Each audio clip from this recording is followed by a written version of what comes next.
अस्सलाम वालेकुम दोस्तों। आज हमारा एक बड़ा ही मज़ेदार और न्यू टॉपिक है जनरल लेजर अकाउंट।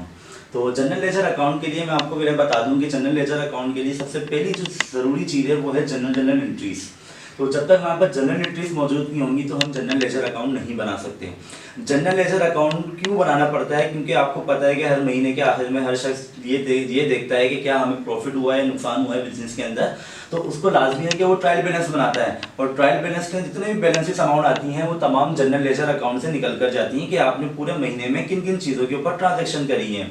तो हमारे पास दोनों चीज़ों का फॉर्मेट यहाँ मौजूद है। सबसे पहले हम जनरल एंट्रीज को एक सॉल्व कर लेते हैं, क्योंकि हमारे पास ये मौजूद होगी तो ही हम जनरल लेजर अकाउंट बना सकते हैं। तो जनरल एंट्रीज का पहले फॉर्मेट समझ लेते हैं। जनरल एंट्रीज का फॉर्मेट क्या है? सबसे पहला काम आपने वही करना है कि ऊपर आपने 3 लाइन ड्रॉ करनी है। सबसे पहले में आपने कंपनी का नाम राइट करना है। सेकंड के अंदर आपने जो चीज आप सॉल्व कर रहे हैं आप वो लिखेंगे जनरल एंट्रीज। और थर्ड के अंदर जिस मंथ की आपके पास एंट्रीज मौजूद है उस मंथ के बारे में आपने लिखना है। जैसा कि यहाँ पे लिखा हुआ है जुलाई 2004। फॉर्मेट में 5 कॉलम होते हैं। पहला कॉलम होता है डेट का, सेकंड पार्टिकुलर का, थर्ड कॉस्ट रेफरेंस, फिर डेबिट और फिर क्रेडिट। डेबिट क्रेडिट रूल्स मैं आपको पहले बता चुका हूं, तो इसको हम दोबारा से रिपीट नहीं करेंगे क्योंकि हमारे पास टाइम थोड़ा शॉर्ट है, तो इसलिए मैंने पहले से पूरा फॉर्मेट ड्रॉ किया हुआ है। तो हमारे पास यहाँ पे एंट्रीज मौजूद हैं, हम उस एंट्रीज को 1 बाय 1 सॉल्व करेंगे। अच्छा, यहाँ पे नरेशन राइट नहीं करूंगा किसी भी एंट्री की, क्योंकि हमारे पास स्पेस की थोड़ी सी कमी है। तो नरेशन में ऑर्डर बोल दूंगा, और बहुत सिंपल होती है नरेशन बनाना, तो वो मैं आपको गाइड भी कर दूंगा, तो आप लोग उसको इजिली नरेशन को बना सकते हैं। अच्छा, आप क्या करेंगे, डेट के कॉलम के अंदर एक लाइन ड्रॉ कर लेंगे सेंटर में। उसमें एक तरफ आप लिख देंगे 2004 जुलाई, और फिर आपने हर एंट्री की सिर्फ डेट राइट कर देनी है। आप बार बार जो है जुलाई 3 या जुलाई 4 या जुलाई 5 इस तरह लिखने की जरूरत नहीं है। तो हमारे पास सबसे पहली एंट्री है क्या है कि जमान को इन्वेस्टेड बाय कैश ₹50,000। यहाँ पे जो जमान है वो 50,000 रुपीज की इन्वेस्टमेंट कर रहा है। तो हम सिंपली एंट्री बनाएंगे इन्वेस्टमेंट की एंट्री। हम पहले भी सीख चुके हैं कि दोनों आपके पास यहाँ पे एक एसेट है और दूसरा जो है आपके पास वो ऑनर इक्विटी है। और एसेट भी आपका इंक्रीज हो रहा है, ऑनर इक्विटी भी आपकी इंक्रीज हो रही है, क्योंकि कैश आपका जब बिजनेस में इन्वेस्ट होता है तो कैश एक तरीके से आपका इंक्रीज हो रहा है। और इसी तरीके से जब हमारे पास कैपिटल इंक्रीज होता है तो उसको हम क्या रिकॉर्ड कराते हैं, क्रेडिट। और जब एसेट इंक्रीज होता है तो उसको हम रिकॉर्ड कराते हैं डेबिट। तो हम यहाँ पे राइट करेंगे कैश डेबिट और कैपिटल क्रेडिट। अमाउंट लिख देंगे जस्ट 50,000। जुलाई 3 की एंट्री हमारे पास है परचेज गुड्स ऑन कैश ₹35,000। यहाँ पे हमने परचेज किया है कुछ सामान कैश के ऊपर 35,000 रुपए का। तो हम यहाँ पे एंट्री बहुत सिंपल बनाएंगे। परचेज है हमारे पास, एक तरीके से एसेट है, इंक्रीज हो रहा है, तो हम डेबिट रिकॉर्ड कराते हैं। यहाँ पे परचेज हमारा डेबिट हो गया। कैश के ऊपर हमने परचेजिंग कर दी, कैश भी एक एसेट है लेकिन डिक्रीज हो रहा है, तो इसलिए हम क्या करेंगे, इसको क्रेडिट रिकॉर्ड करा देंगे। अमाउंट हमारे पास आ जाएगी 35,000। जुलाई 5, 2004 सोल्ड गुड्स ऑन ₹48,000। यहाँ पे आप सामान बेच रहे हैं कैश के ऊपर 35,000 रुपीज का, तो हम यहाँ पे राइट कर देंगे।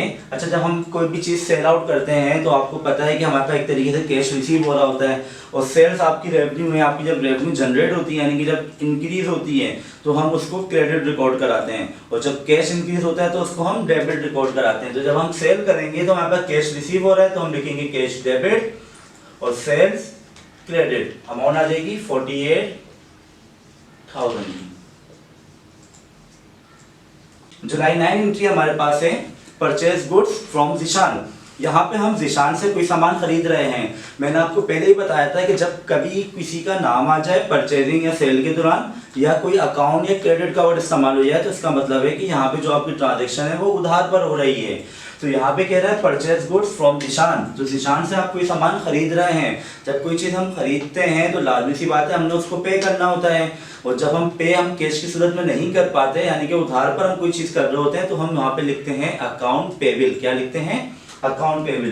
तो सबसे पहली चीज़ परचेजेस तो आपके पास आ रही है, तो हम लिख देंगे परचेजेस डेबिट हो गई, और अकाउंट पेबल आपका क्या हो जाएगा, क्रेडिट। और यहाँ नाम लिख देंगे हम जिशान का। अमाउंट हमारे पास मौजूद है 6,000 की।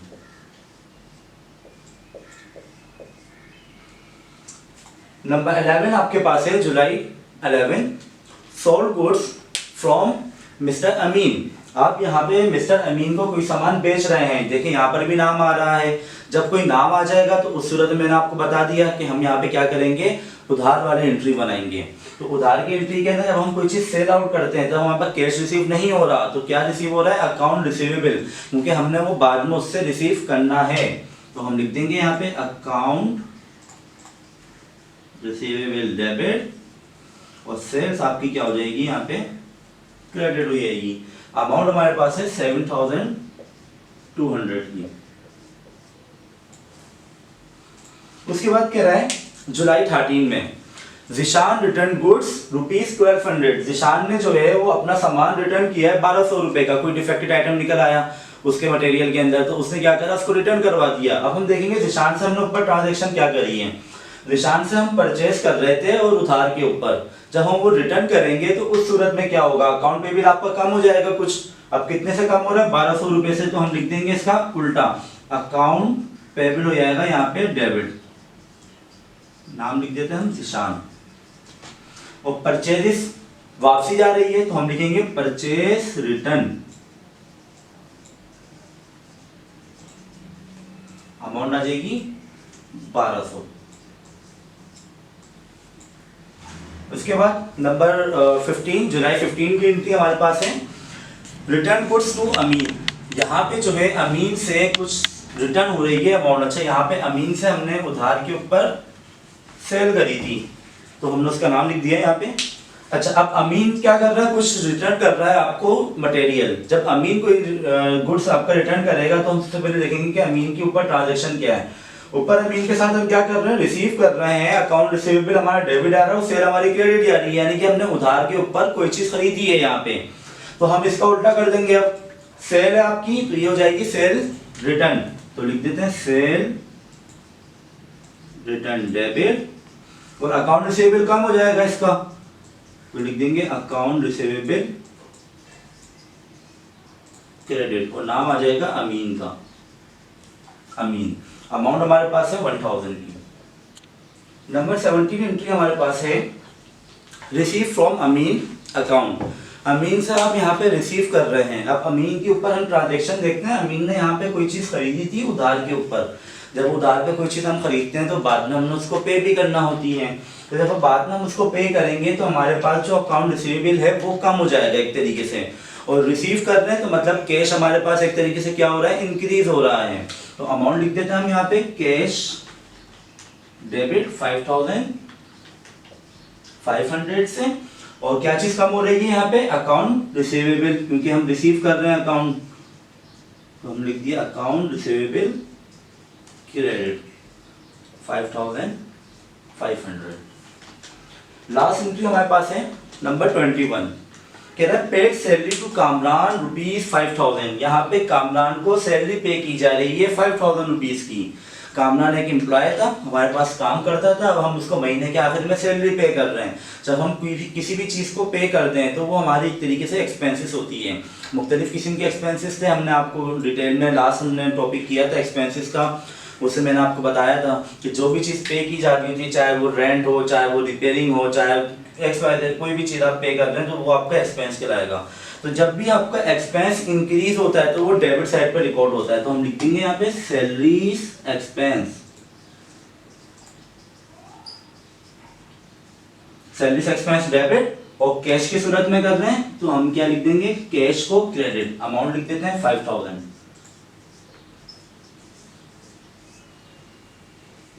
आई होप आप लोगों को जनरल एंट्री समझ में आ चुकी होंगी। अब हम चलते हैं जनरल लेजर अकाउंट की तरफ। जनरल लेजर अकाउंट का फॉर्मेट पहले मैं आपको समझा दूं सबसे पहले, क्योंकि जब तक हम जनरल एंट्रीज को सॉल्व नहीं करते जब तक हम जनरल लेजर नहीं बना सकते। तो इसलिए पहले मैंने आपको जनरल एंट्री समझाई है ताकि आपको जनरल एंट्रीज इसलिए आई होप आप लोगों सबको समझ में आई होंगी। तो जनरल लेजर अकाउंट का फॉर्मेट आपके सामने मौजूद है। बहुत सिंपल फॉर्मेट होता है। दो आपने यहाँ पे साइड बनानी होती है, एक डेबिट और दूसरी यहाँ पे क्रेडिट। मैं डेबिट को जो है DR लिख रहा हूँ और क्रेडिट को मैं CR राइट कर रहा हूँ यहाँ पे। तो एक फॉर्मेट आपके पास मौजूद है। सबसे पहला आपने काम क्या करना है, ऊपर हेडिंग राइट करनी है जनरल लेजर। उसके बाद जिसका आप अकाउंट बनाने जा रहे हैं, अकाउंट क्या कहलाएंगे, जितनी भी जनरल एंट्रीज के अंदर आपने ट्रांजैक्शन करी है ये सारे आपके अकाउंट्स हैं, जैसे cash account, capital account, purchase account, cash दोबारा आ गया, यहाँ पे कैश दोबारा आ रहा है, फिर सेल्स अकाउंट। तो ये सारे आपके क्या है, अकाउंट होंगे। हमने इन अकाउंट्स को यहाँ पे जो है वो स्टडी करना है। तो सबसे पहली चीज आपके पास आती है यहाँ पे कैश अकाउंट। तो हम सबसे पहले कैश अकाउंट का बना लेते हैं कॉलम। हमने राइट कर लिया जनरल लेजर और कैश अकाउंट। उसके बाद आपने दो यहाँ पे जो है वो कॉलम बनाना है, एक डेबिट साइड और एक क्रेडिट साइड। और उसके फॉर्मेट के अंदर सबसे पहला कॉलम बनेगा डेट, पार्टिकुलर, कॉस्ट रेफरेंस और अमाउंट। ये डेबिट साइड का हो गया। सेम एज जो है आपको क्रेडिट साइड पे बनेगा, डेट, पार्टिकुलर, कॉस्ट रेफरेंस और फिर अमाउंट। अब यहाँ पे जनरल लेजर में जो एंट्री होती है, यानी कि लेजर पोस्टिंग कहलाती है आपकी। ये जब हम लेजर पोस्टिंग कर रहे होते हैं तो जो चीज आपके पास कैश डेबिट साइड पे रिकॉर्ड है तो आपने इसको डेबिट साइड पे लिखना है। इसी तरीके से जनरल एंट्रीज में अगर कैश क्रेडिट साइड पे मौजूद है तो आपने यहाँ पर इसको क्रेडिट साइड पे ऐड करना है। अच्छा, इसके अंदर करना क्या है, आपने जस्ट इसके अंदर जो है वो उसके जो रिलेशन बन रहे होते हैं, जस्ट लाइक यहाँ डेबिट हो रहा है तो इसका रिलेशन क्या बन रहा है, कैपिटल के साइड बन रहा है, तो हम यहाँ पे कैपिटल का नाम लिखेंगे। नेक्स्ट में अगर कैश के साथ रिलेशन देखें तो परचेज का नाम आ रहा है तो हम यहाँ पे परचेज का नाम लिखेंगे। ठीक है, तो सबसे पहले हम स्टार्ट करते हैं। डेट हम देख लेते हैं, यहाँ पे जुलाई 1 की एंट्री है हमारे पास, कैश डेबिट और कैपिटल क्रेडिट। तो हम सिंपली यहाँ पे राइट करेंगे, कैश डेबिट साइड पे रिकॉर्ड हो रहा है तो हमने यहाँ लिख लिया जुलाई 1 और क्या लिखेंगे हम, कैपिटल जो उसका रिलेशन है। अमाउंट कितनी है, 50,000 की, 50,000 हमने राइट कर दिया।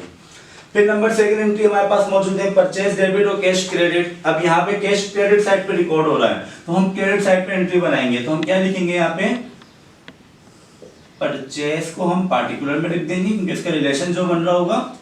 हमने यहाँ पे 3rd लिख दिया, जुलाई 3rd, अमाउंट आ गई 35,000 की। फिर जुलाई 5 की एंट्री हमारे पास है, कैश डेबिट हो रहा है यहाँ पे और सेल इसका रिलेशन बन रहा है तो हम डेबिट साइड पे लिखेंगे, जुलाई 5 लिख देते हैं और लिख देते हैं यहाँ पे सेल्स। अमाउंट हम लिख देंगे 48,000 की। फिर उसके बाद अगेन हम देखते हैं कोई कैश की और एंट्री हमारे पास मौजूद है जी। नंबर 17 एंट्री हमारे पास आ रही है, कैश डेबिट और अकाउंट रिसीवेबल क्रेडिट, यानी कि डेबिट साइड पे रिकॉर्ड हो रहा है तो हम लिखते हैं अकाउंट रिसीवेबल। जुलाई 17 की एंट्री हमारे पास है, 5,500 की अमाउंट लिख देते हैं।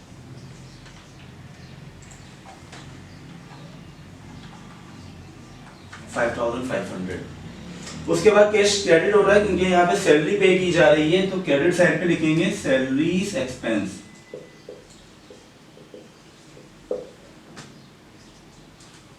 अमाउंट आ जाएगी 5,000 की।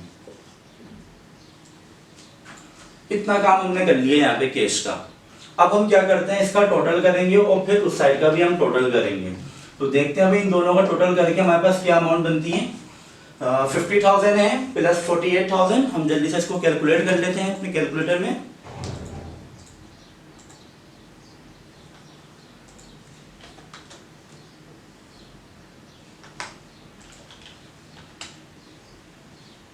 तो ये सेट हो रही है 1,03,500 की। तो हम यहाँ लिख लेते हैं 1,03,500। अच्छा, दूसरी साइड हम देखते हैं क्या हो रही है, 35,000 प्लस 5,000। अच्छा, यहाँ पे आपके पास आ रही है 40,000 की अमाउंट, यानी कि इस तरफ को आपका बैलेंस इक्वल नहीं आ रहा। याद रखें, लेजर का कभी भी आपका अमाउंट जो है वो इक्वल नहीं होगा, तो आपने उसको इक्वल करने के लिए बैलेंस यहाँ पे लिखने होंगे। तो सबसे पहले एक चीज मैं आपको बता दूं कि आपने जब भी टोटल करना होगा तो एक स्ट्रेट लाइन के अंदर टोटल करेंगे आप लोग, यानी कि जो आपका बुक होती है, आपका रजिस्टर जो होता है उसके बिल्कुल एक लाइन के अंदर आपका टोटल होना चाहिए। तो अब मैं यहाँ पे इसका टोटल लिख लेता हूँ, 1,03,500 और यहाँ पर भी हम लिख लेते हैं इसी के बिल्कुल सामने 1,03,500। अब आप लोग कहेंगे कि सर ये टोटल तो था नहीं, सेम तो था नहीं, तो फिर आपने किस तरीके से इसका आपने इक्वल लिख दिया कि यहाँ तो सिर्फ 40,000 आ रहा है लेकिन आपने अमाउंट 1,03,500 लिख दी, तो ये गलत हो गया। तो अब हम क्या करेंगे, इसको हम बैलेंस कर सकते हैं। किस तरीके से, इस अमाउंट से हम इसको माइनस कर देते हैं। लिखते हैं हम यहाँ पे 1,03,500 में से 40,000 का अगर हम डिफरेंस निकाल देते हैं तो क्या बचता है हमारे पास, 63,500। तो वो जो 63,500 आपका यहाँ पे अमाउंट आ रही है वो गिराएगी बैलेंस सीडी, यानी कि कैरेट डाउन। 63,500 कैरेट डाउन आपकी अमाउंट आ गई, सीडी कहते हैं कैरेट डाउन को। अच्छा, अब लास्टली सी बात है भाई, ये जो आपने पूरी लेजर अकाउंट बनाया है ये आपने जुलाई के मंथ का बनाया, जुलाई के बाद कौन सा मंथ आता है? अगस्त। अब ये जो आप बैलेंस कर रहे हैं ये जुलाई की 31 को कर रहे हैं, तो हम लिख देते हैं यहाँ पे जुलाई 31। अब एक बात मुझे बताइए कि आपने पूरे महीने बिजनेस किया और बिजनेस करने के बाद आपने महीने के आखिर में देखा कि भाई आपके पास जो है वो जुलाई 31 को 63,500 रुपये बच रहे हैं। अब ये जो 63,500 रुपये बच रहे हैं ये आप अगले दिन क्या करेंगे इसको, मतलब अगस्त के महीने में फेंक देंगे उठा के या जला देंगे हम उसको? ऐसा तो नहीं करेंगे ना हम लोग। हम क्या करते हैं, उस बैलेंस अमाउंट को नेक्स्ट मंथ में इस्तेमाल कर लेते हैं, यानी कि अगस्त के अंदर। तो जब लाजमी सी बात जब अगस्त में चली आएगी तो हम यहाँ लिखेंगे अगस्त 1 और लिखेंगे बैलेंस बीडी, यानी कि ब्रॉड फॉरवर्ड या ब्रॉड डाउन अमाउंट लिख देंगे 63,500 की। ये सबके लिए बहुत इजी है। और जब भी आप अपना अकाउंट क्लोज करते हैं उसके नीचे दो लाइन ड्रॉ कर देते हैं। 2 लाइन का मतलब होता है कि यहाँ पे आपका अकाउंट क्या हो गया, क्लोज हो गया। और याद रखिएगा टोटल हमेशा एक लाइन के अंदर करना है आपने, अलग अलग लाइनों के अंदर नहीं होना चाहिए। अच्छा जी, उसके बाद हमारे पास कैपिटल अकाउंट, क्योंकि यहाँ पे नंबर फर्स्ट एंट्री के अंदर जो सेकंड चीज आ रही है वो कैपिटल आ रही है। अच्छा, कैपिटल की एक ही एंट्री मौजूद है क्योंकि कहीं और तो दोबारा से आपके पास कैपिटल मौजूद नहीं है जनरल एंट्रीज में, क्योंकि पहली एंट्री ही आपकी इन्वेस्टमेंट की कैपिटल की बनती है। तो कैपिटल यहाँ पे हो रहा है क्रेडिट साइड पे रिकॉर्ड, तो हमने यहाँ पे क्रेडिट साइड पे रिकॉर्ड करना है और रिलेशन में हमने क्या लिखना है, कैश। अमाउंट रख देंगे हम 50,000 की। अच्छा, अभी इसका बैलेंस कर लेते हैं हम। इधर तो 50,000 ही आ जाएगा और इधर भी इसके बिल्कुल सामने हम लिख देंगे 50,000। इधर भी बैलेंस करना है हमने क्योंकि कोई और अमाउंट मौजूद ही नहीं है कैपिटल की, तो क्या लिखेंगे, बैलेंस सीडी। अमाउंट यही आ जाएगी पूरी, 50,000 से हमने बैलेंस किया है। और ये नेक्स्ट मंथ का आपका यानी कि अगस्त 1 का हो जाएगा बैलेंस बीडी। अमाउंट लिख देते हैं हम 50,000 की। सो सिंपल, बहुत इजी है जनरल लेजर कॉस्टिंग आपकी, बहुत इजी आप लोग कर रहे होंगे, समझ में आ रही होगी आप सबको। अच्छा, थर्ड वन इज परचेज की। अब परचेज अकाउंट यहाँ पे ओपन हो रहा है। यहाँ पे नंबर 3 आपकी जो जुलाई 3 की एंट्री मौजूद है वो कह रहा है परचेज डेबिट और कैश क्रेडिट, यानी कि डेबिट साइड पे आप परचेज को रिकॉर्ड करा रहे हैं। तो हम यहाँ लिख देते हैं जुलाई 3 और कैश की सूरत में आ रहा है आपके पास, क्योंकि हम यहाँ पे कैश इसका रिलेशन बन रहा है। तो परचेज की एंट्री है, अमाउंट है 35,000 की। 35,000 आपने यहाँ पे राइट कर दिया। उसके बाद मजीद एक और आपके पास है नंबर 9 एंट्री, परचेज डेबिट और अकाउंट पेबल क्रेडिट। दोबारा से यहाँ पे परचेज डेबिट हो रहा है, तो हम लिख देते हैं यहाँ पे अकाउंट पेबल, इसका रिलेशन डेट है इसकी 4, अमाउंट हमारे पास है 6,000 की। ठीक है, अब इसके बाद दोबारा देखते हैं भाई कोई और परचेज की हमारे पास एंट्री है, नहीं है। परचेज रिटर्न की है, परचेज रिटर्न का अलग अकाउंट बनेगा। चलिए इस दोनों को टोटल कर लेते हैं हम।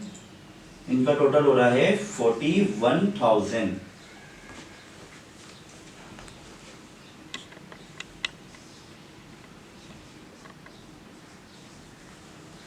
इसी के बिल्कुल सामने इसका भी टोटल कर लेते हैं हम।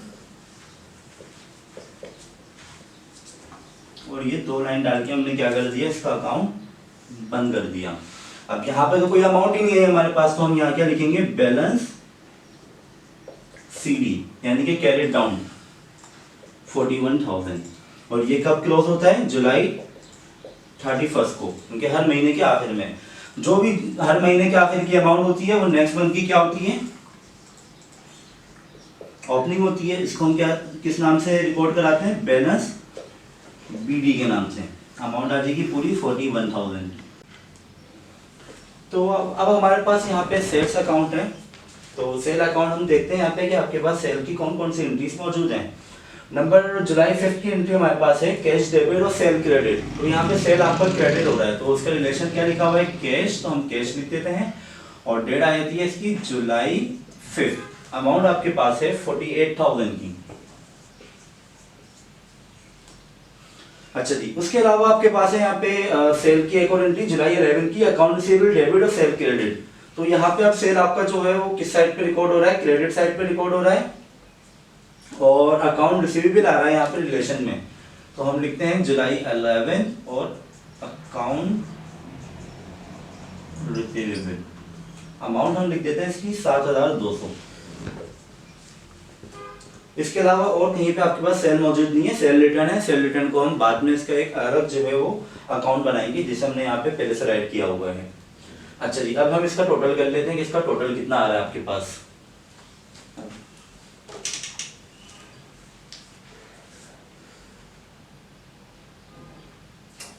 48,000 प्लस 7,200, अमाउंट आ रही है आपका 55,200 की।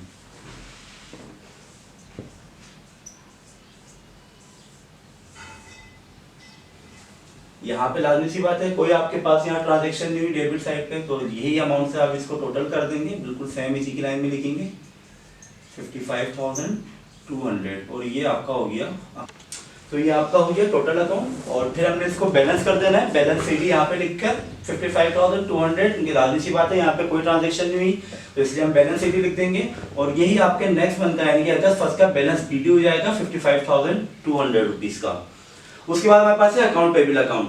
अकाउंट पेबल के अंदर आप देखें यहाँ पे आपके पास अकाउंट पेबल की जो ट्रांजैक्शन हुई है जुलाई 9 की, परचेज करी है आपने उधार पर, और क्रेडिट साइड पे रिकॉर्ड हो रहा है, तो हमने यहाँ लिख दिया क्रेडिट साइड पे, और इसका रिलेशन लिख देंगे परचेज, अमाउंट है 6,000 की। उसके बाद मजीद अकाउंट पेबल की ट्रांजैक्शन हुई है जुलाई 13 को, जिसमें हमने परचेज रिटर्न करी है, और अकाउंट पेबल यहाँ डेबिट साइड पे रिकॉर्ड हुआ है, तो रिलेशन हमने लिख दिया यहाँ पे क्या, परचेज रिटर्न, और अमाउंट हम लिख देंगे इसमें 1,200 रुपए की। और मजीद देखते हैं यहाँ पे, और तो कोई ट्रांजैक्शन अकाउंट पेबल की हमारे पास मौजूद नहीं है। तो जब और मजीद हमारे पास कोई इसके अंदर ट्रांजैक्शन मौजूद नहीं है, तो हम इसका पहले जैसे टोटल निकाल लेते हैं। अच्छा, यहाँ पे 6,000 है, यहाँ 1,200 है, तो आपके पास ये तो पूरी आ गई 6,000 की टोटल, ठीक है। अब यहाँ पे आपके पास अमाउंट कम है 4,800 रुपीज की, तो हम यहाँ लिखेंगे 4,800, और ताकि ये भी आपका क्या हो जाए, बैलेंस हो जाए, तो लिख देते हैं यहाँ पे बैलेंस CD 4,800, और ये हो जाएगा आपका बैलेंस BD 4,800। ये आपकी कहलाएगी अगस्त फर्स्ट की, और ये आपका कहलाएगा जुलाई 31। आई होप आप लोगों को समझ में आया होगा अकाउंट पेबल अकाउंट। अच्छा जी, इसके बाद आपके पास है account receivable account. Account receivable account अगर हम देखते हैं यहाँ पे, तो आपके पास अकाउंट रिसीवेबल आ रहा है डेबिट साइड पे रिकॉर्ड है, और सेल आपका जो है वो क्रेडिट रिकॉर्ड हो रहा है यहाँ पे। तो हम यहाँ अकाउंट रिसीवेबल को डेबिट साइड पे रिकॉर्ड कराएंगे, और इसका रिलेशन लिख देंगे सेल, और एंट्री है जुलाई 11 की, अमाउंट है इसकी 7,200 हमने इसकी अमाउंट लिख दी। इसके अलावा अकाउंट रिसीवेबल जो है, और मजीद नीचे रिटर्न अमाउंट आ रही है हमारे पास नंबर 15 एंट्री की, कह रहा है यहाँ पे सेल रिटर्न हो रही है 1,000 रुपए से, और अकाउंट रिसीवेबल जो है वो क्रेडिट हो रहा है, तो हम यहाँ पे लिखेंगे सेल रिटर्न, और अमाउंट लिख देंगे हम इसकी 1,000 की।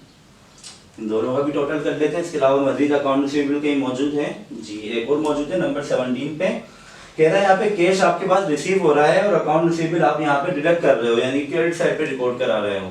तो हम यहाँ पे लिख देते हैं अकाउंट रिसीवेबल को क्रेडिट साइड पे, कैश नंबर 17 एंट्री है 5,500 से। इसका टोटल कर लेते हैं, ये है 7,200, और ये हो रहा है 6,500, तो अमाउंट यहाँ पे ज्यादा है।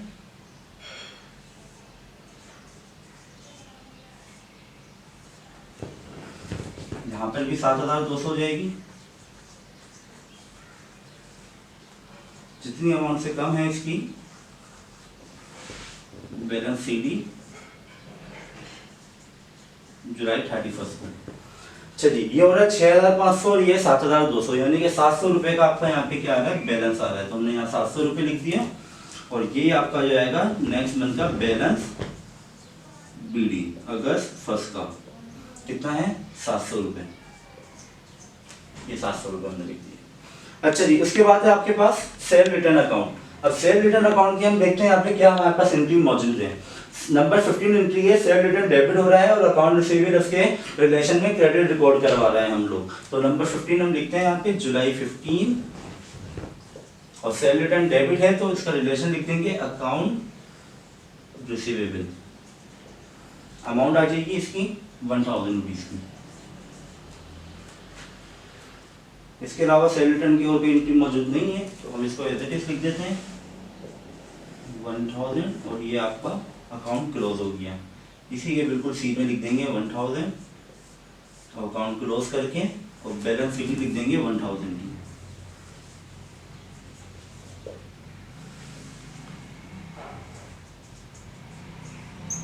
जुलाई 31 और यही अगस्त 1 की आपकी क्या हो जाएगी बैलेंस बीडी, अमाउंट आ जाएगी 1000।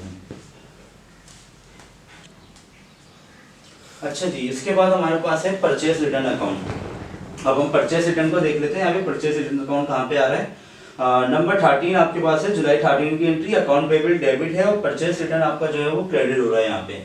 तो हम क्रेडिट साइड पे रिकॉर्ड कराएंगे और रिलेशन में लिख देंगे अकाउंट पेबल नंबर 13, जुलाई 13 की एंट्री है आपकी और अमाउंट है 1200 रुपये की। हमने 1200 रुपये से इसकी एंट्री करा दी। इसके अलावा हमारे पास परचेस रिटर्न का और कोई जो है यहाँ पे अमाउंट मौजूद नहीं है तो सिंपली हम इसका टोटल कर देते हैं 1200 और 2 लाइन ड्रॉ करके इसका अकाउंट क्लोज कर देंगे। इसी के बिल्कुल सामने जो है हमने इसका टोटल करना है 1200 और लाजमी सी बात है यहाँ पे कोई अमाउंट नहीं है तो क्या लिख देंगे हम बैलेंस सीडी और ये कब की होगी जुलाई 31 और इसी तरीके से ये नेक्स्ट मंथ की अगस्त 1 की क्या कहलाएगी बैलेंस बीडी यानी कि ब्रॉड डाउन वो 1200 रुपये लिख देंगे यहाँ पे। अच्छा जी, उसके बाद लास्ट हमारे पास अकाउंट है यहाँ पे सैलरीज एक्सपेंस अकाउंट।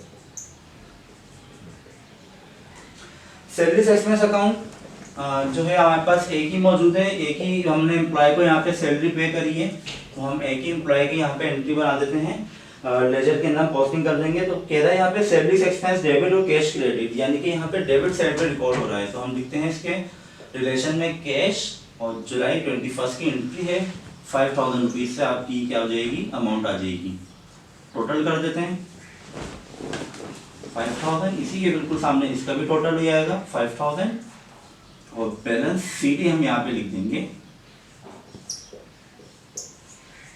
5000 और ये आपकी रहेगी जुलाई 31 की एंट्री और ये नेक्स्ट इसकी आपकी जाएगी अगस्त 1 की बैलेंस बीडी।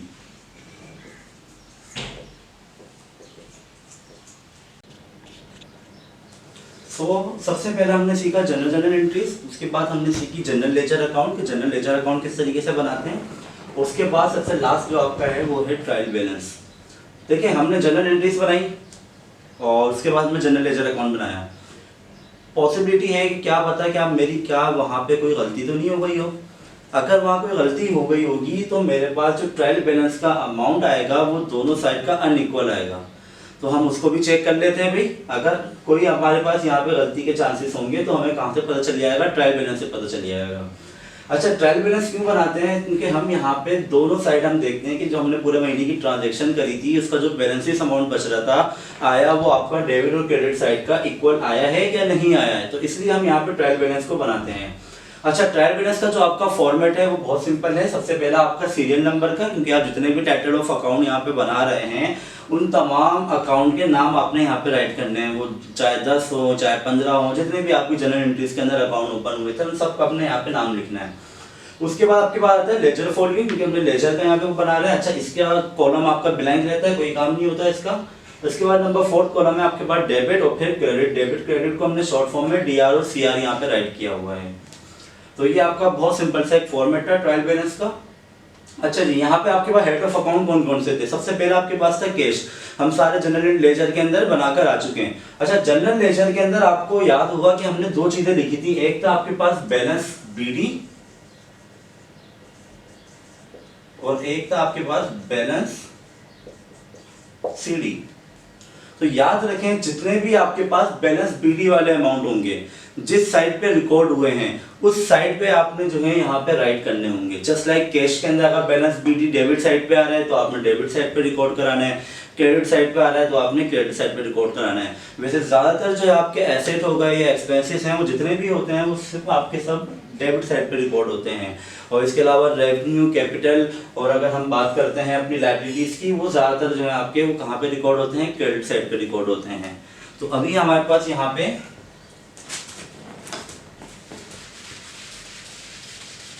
तमाम के तमाम अकाउंट मौजूद हैं। नंबर 1 था आपके पास कैश और सबका हमारे पास बैलेंस मौजूद रहेगा।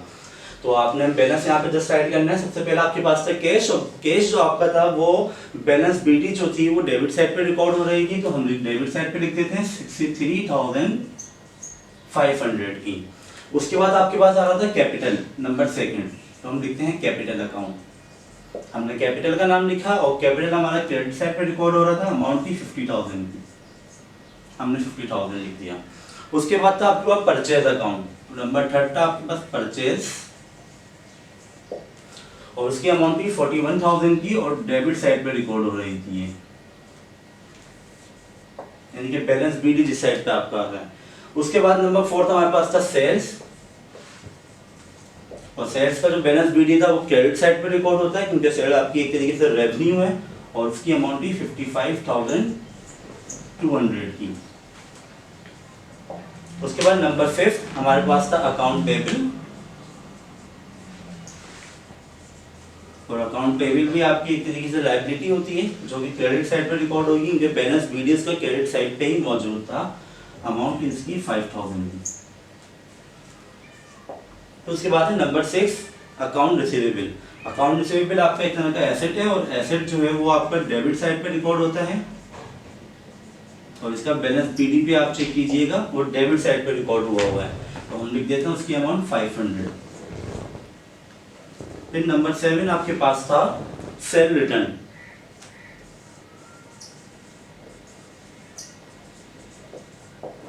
सेल रिटर्न जो है आपका वो एक तरीके समझे आपकी एसेट इंक्रीज हो रही है यहाँ पे और जब आपके पास सेल रिटर्न की हम बात करते हैं तो वो डेबिट साइड पे रिकॉर्ड हुआ था क्योंकि बैलेंस बीडी आपका डेबिट साइड पे मौजूद था, अमाउंट लिख देते हैं उसकी 1200 की। नंबर 8 आपके पास है परचेज रिटर्न। परचेज रिटर्न आपका क्रेडिट साइड पे रिकॉर्ड था, अमाउंट उसकी है 1000 की, बैलेंस बीडी जिस साइड पे था हमने उसी साइड पे उसको राइट कर दिया। नंबर 9 आपके पास है सैलरीज एक्सपेंस। एक्सपेंस लाजमी सी बात है आपका कि वो डेबिट साइड पे रिकॉर्ड होगा तो हम यहाँ पे राइट कर देते हैं सैलरीज एक्सपेंस डेबिट। जितने भी एसेट होंगे एक्सपेंसेस होंगे वो सब के सब आपके डेबिट साइड पे रिकॉर्ड होंगे, अमाउंट उसकी है 5,000 की। इतना काम करने के बाद आपने अब इनका करना है total.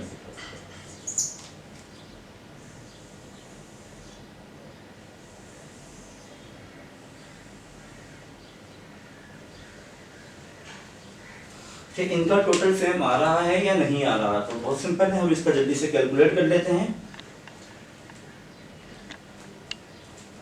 63,500 plus 41,000 plus 500 plus 1,200 plus 5,000 तो इसका अमाउंट आ रहा है 1,01,11,200। ये आपके पास एक साइड का टोटल आ रहा है। दूसरे साइड का भी टोटल चेक करते हैं कि सेम यही आ रहा है 50,000 plus 55,200 plus 5,000 plus 1,000 same total आ रहा है आपका 1,11,200। तो ये आपका ट्रायल बैलेंस का आंसर हो गया। अगर आपका आंसर सेम नहीं आता तो इसका मतलब है कि आपने लेजर पोस्टिंग के अंदर कोई गलती कर दी है। अगर आप लेजर पोस्टिंग बिल्कुल सही बनाएंगे तो लाजमी सी बात है कि आपका ट्रायल बैलेंस का भी आंसर दोनों जगह के क्या आएगा, सेम आएगा। आई होप आप लोग को ये पूरा जो है हमारा अकाउंट का जो टॉपिक था, बड़ा मजेदार टॉपिक था, जनरल एंट्रीज, लेजर पोस्टिंग और ट्रायल बैलेंस, ये आपको समझ में आया होगा। मुझे इजाज़त दीजिए, अल्लाह हाफिज़।